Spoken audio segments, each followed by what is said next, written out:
মহাশিবপুরাণ ভগবান ব্রহ্মা এবং বিষ্ণুর আবির্ভাব এবং তাদের মধ্যে জ্যোতির্লিঙ্গ রূপের মহেশ্বরের আগমন। নারদ একদিন ব্রহ্মলোকে গিয়ে তার পিতা ব্রহ্মাকে জিজ্ঞাসা করেন যে আপনার জন্ম বৃত্তান্ত আমি জানতে চাই।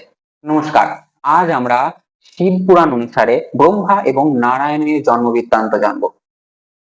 কিভাবে হয় এই মহাবিশ্বের সৃষ্টি? তখন এই মহাবিশ্বই তৈরি হয়নি, চারিদিকে শুধু এক জ্যোতি। ব্রহ্মা নারদকে বলা শুরু করে সেই জ্যোতি চারিদিকে, সেই জ্যোতি হচ্ছে পরম ব্রহ্ম।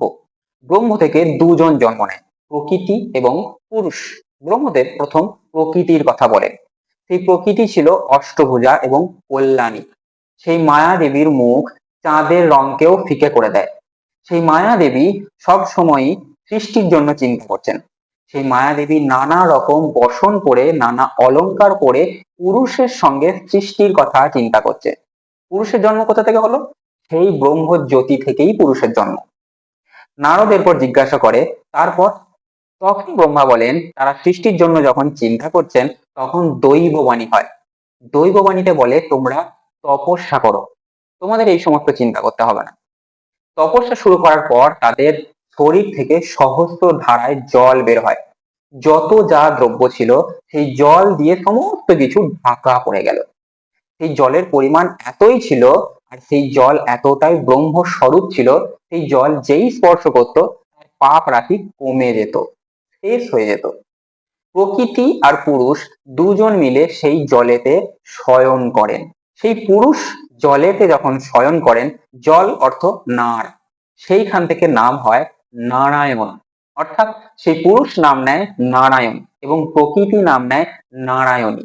পুরুষ এবং প্রকৃতি হাজার হাজার বছর ধরে সেই জলের মধ্যে বিভিন্ন তত্ত্ব স্থাপন করতে শুরু করেন। তারা সমস্ত পদার্থকে এক জায়গায় মিলিত করেন। সেখান থেকে জন্ম হয় মহাতত্ত্ব। মহাতত্ত্ব থেকে পঞ্চভূত, মন, 10 ইন্দ্রিয়, এইভাবে চতুর্বিংশতি তত্ত্ব তৈরি হয়। চতুর্বিংশতি তত্ত্ব প্রকৃতি এবং পুরুষ নিজেদের করায়ত্ত করে এবং তাদেরকে নিজের বশবর্তী করে সেইখানে স্বয়ং বিষ্ণু অনন্ত শয্যায় শুয়ে থাকে। এই সময় তার নাভি থেকে এক কমল উদয় হয়। কমল অর্থাৎ পদ্মফুল। সেই পদ্মফুল উঠে এসে ব্রহ্মার সৃষ্টি হয়। ব্রহ্মা তখন নারদকে বলছেন তিনি পদ্মফুল ছাড়া অন্য কিছুই দেখতে পান না। দেখছেন তিনি এক বিশাল বড় পদ্মফুলের ওপরে বসে আছে, চারিদিকে অথই জল। তো ব্রহ্মা কিন্তু এটাই ভাবে যে হ্যাঁ, আমি প্রথম এই সৃষ্টিতে উদয় হয়েছি। তারপর তিনি বুঝতে পারেন তিনি যে পদ্মফুলের উপরে বসে আছেন সেটির শেষ কোথায়। তার মাথায় এই চিন্তা ঘুরপাক খেতে শুরু করে। ব্রহ্মাদেব তখন ভাবতে শুরু করেন যদি আমি পদ্মফুলের নিচ পর্যন্ত যাই, অর্থাৎ মূল পর্যন্ত যাই, তাহলে হয়তো আমার নির্মাতা বা আমার সৃষ্টিকর্তাকে দেখতে পাবো। আদৌ কি আমাকে কেউ সৃষ্টি করেছে, নাকি আমি প্রথম এই ব্রহ্ম জ্যোতি থেকে প্রথম সৃষ্টি হয়েছি? এই প্রশ্ন ব্রহ্মার মনের মধ্যে ঘুরতে থাকে। এই প্রশ্নের সমাধান পাওয়ার জন্য ব্রহ্মা পদ্মফুলের নালি ধরে পদ্মফুলের মূল খুঁজতে শুরু করেন, তার নির্মাতা বা তার সৃষ্টিকর্তাকে খোঁজার জন্য।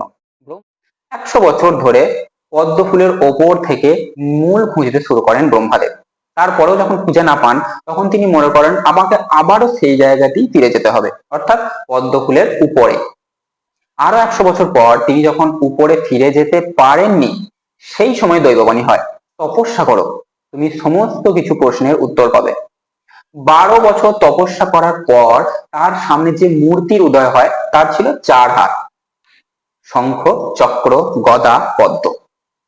তার গায়ে ছিল হলুদ রঙের অর্থাৎ পীত বর্ণের কাপড়। তার মাথায় মুকুট, ঘন শ্যাম বর্ণের রং এবং তার গায়ে অনেক রকমের অলংকার। তিনি যখন উদয় হন তখন ব্রহ্মা জিজ্ঞাসা করেন আপনি কে? নারায়ণ নিজেকে কিন্তু এটা কখনোই বলেননি যে আমি তোমার নির্মাতা। নারায়ণ এটা বলেন যে তোমাকে সত্যগুণ দিয়ে তৈরি করেছে। কে তৈরি করেছে? ব্রহ্মা জিজ্ঞেস করেন। নারায়ণ তৈরি করেছে। নারায়ণকে? আমি আমি বিশ্ববীজ, আমি পরমাত্মা। ব্রহ্মার কথা শোনার পরে খুব রাগ হয়, অথচ নারায়ণের মায়ায় তিনি অভিভূত। বারবার নারায়ণকে তিনি অস্বীকার করতে শুরু করেন। নারায়ণ তখন বলে এটা তোমার কোনো দোষ নেই, আমার মায়ার কারণে তুমি সমস্ত কিছু ভুলে গেছো। তুমি চারিদিকে এখন যত কিছু দেখছো সমস্ত কিছু আমার থেকেই উৎপত্তি। বিষ্ণুর এইসব কথা শোনার পরে ব্রহ্মা তার সাথে বাক যুদ্ধ শুরু করে, অর্থাৎ তর্ক বিতর্ক শুরু করে। নারায়ণের বারবার বোঝানোর পরেও ব্রহ্মা যখন শোনেননি, তখন নারায়ণও তার সাথে তর্ক শুরু করেন। বাক যুদ্ধ আস্তে আস্তে বাহু যুদ্ধে পরিবর্তন হয়। তারা দুজনের মধ্যে হাতাহাতি শুরু করেন। দুজনের ঝগড়ার মধ্যে তাদের মধ্যে এক জ্যোতির্লিঙ্গের উদ্ভব হয়। হঠাৎ করে এই জ্যোতির্লিঙ্গ উদ্ভব দেখে দুজনাই অবাক। যে জ্যোতির্লিঙ্গ আর ক্ষয় হচ্ছে না, আর যে জ্যোতির্লিঙ্গ আরো বাড়ছেও না। দুজনেই কিন্তু তখন অবাক। এতক্ষণ ব্রহ্মা নারায়ণের মায়ায় আবির্ভূত ছিল, এখন নারায়ণ এবং ব্রহ্মা এই জ্যোতির্লিঙ্গের মায়ায় আবির্ভূত। কে এই জ্যোতির্লিঙ্গ? আপনি তো জানেন, কিন্তু আমাদের তো জানতে হবে তারা দুজনে কিভাবে এই জ্যোতির্লিঙ্গকে আবিষ্কার করলো, তারা কিভাবে জানতে পারলো যে এই জ্যোতির্লিঙ্গটা আসলে কে। নারায়ণ তখন ব্রহ্মাকে উপদেশ দেন যে আমাদের কিন্তু এই মুহূর্তে স্পর্ধা করা উচিত নয়। কারণ কি? কারণ আমাদের মধ্যে তৃতীয় ব্যক্তি ঢুকেছে। এই তৃতীয় ব্যক্তি কে আমাদের জানতে হবে, কোথা থেকে তার সৃষ্টি আমাদের জানতে হবে। জ্যোতির্লিঙ্গ আসলে কে তা খুঁজে বের করার জন্য যখন ভগবান নারায়ণ আমাকে আদেশ দিল এবং আমরা সেই রকমই কাজ করলাম। আমি হংসের রূপ ধারণ করে উপরের দিকে উঠতে থাকলাম, আর ভগবান নারায়ণ এক বৃহৎ বরাহের রূপ ধারণ করে পাতালের দিকে খুঁজতে থাকলো। ভগবান বিষ্ণু যে বরাহের রূপ নিয়েছিল তা ছিল সাদা রঙের। তার শরীরের তুলনায় পায়ের অংশ ছিল ছোট, প্রকাণ্ড দাঁত এবং ক্ষুরাধার। শরীর থেকে প্রলয়ের প্রভাব বের হচ্ছে। এইভাবে 4000 বছর ধরে আমরা খুঁজতে থাকলাম। এই সময়কে বলা হয় শ্বেত বরাহ কল্প। দুজনে যখন বড় ক্লান্ত হয়ে ফিরলাম, আমরা ভক্তি ভরে ওই লিঙ্গকে প্রণাম করলাম বারবার। সেই সময়ে এক মঙ্গলময় কিন্তু খুব সুব্যক্ত এক ধ্বনি উঠল। আমি এবং বিষ্ণু চিন্তা করছি যে এই ধ্বনি আসছে কোথা থেকে। ঠিক সেই সময় আমরা লক্ষ্য করলাম জ্যোতির্লিঙ্গের দক্ষিণ ভাগে সনাতন আদ্যবর্ণ অকার, আর উত্তরের দিকে উকার, মধ্যেতে নাদধ্বনি মকার উঠে আসছে জঠর বা নাভি থেকে। আমরা তখন বুঝতে পারলাম পরম ব্রহ্মের স্বরূপ হচ্ছে ওম।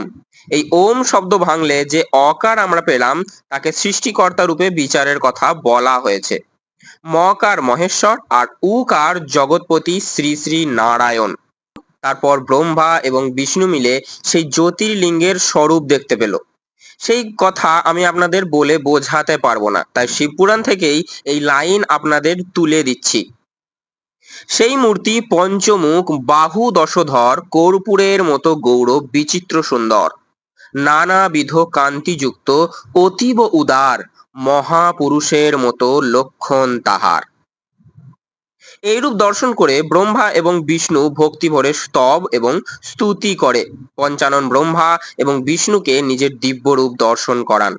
অনেক কথার মধ্যে ব্রহ্মাদেব তার পুত্র নারদকে এটাই বোঝান সেই নির্গুণ অথচ গুণময় মূর্তি দেখে আমরা যে কোন মায়ায় ডুবে গেছিলাম আমরা নিজেও জানি না। ব্রহ্মা এবং বিষ্ণুর জিজ্ঞাসা করার পর দেব পঞ্চানন বলেন তার ইচ্ছার কথা। জগতের সৃষ্টিকর্তা হবে এই পদ্মাসন ব্রহ্মা, এই পদ্মজনী ব্রহ্মা। জগৎকে পালন করবে এই দয়াময় চতুর্ভুজ শ্রী বিষ্ণু, এবং আমার এক অংশ শক্তি ধারণ করে সমস্ত কিছু ধ্বংস করবে এবং ধ্বংসের পর আবারও সৃষ্টির জন্য প্রস্তুত করবে।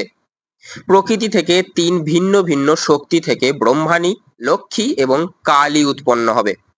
ব্রহ্মাণী ব্রহ্মাকে আশ্রয় করবে, সৃষ্টির কাজে সাহায্য করবে।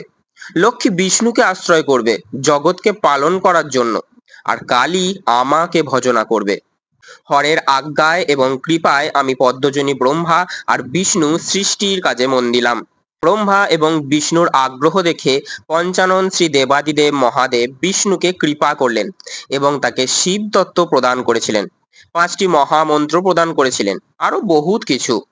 সমস্ত তত্ত্ব শ্রী বিষ্ণুকে দর্শন করান। মহামৃত্যুঞ্জয়, চিন্তামণি, দক্ষিণাদি মন্ত্র, শঙ্কর গায়ত্রী, ওম তত্ত্বমসি মহান বচন ইত্যাদি, যেগুলো আমাদের কল্পনার বাইরে। এই শিবপুরাণ আমি আপনাদের কাছে এইভাবেই পৌঁছে থাকবো। আপনারা যদি নতুন কিছু এই ভিডিওটা থেকে শিখতে পারলেন, বা আপনারা যদি নতুন কোনো তথ্য জানতে পারলেন, তাহলে শেয়ার করুন যাতে আমার এই চেষ্টা সফল হয়।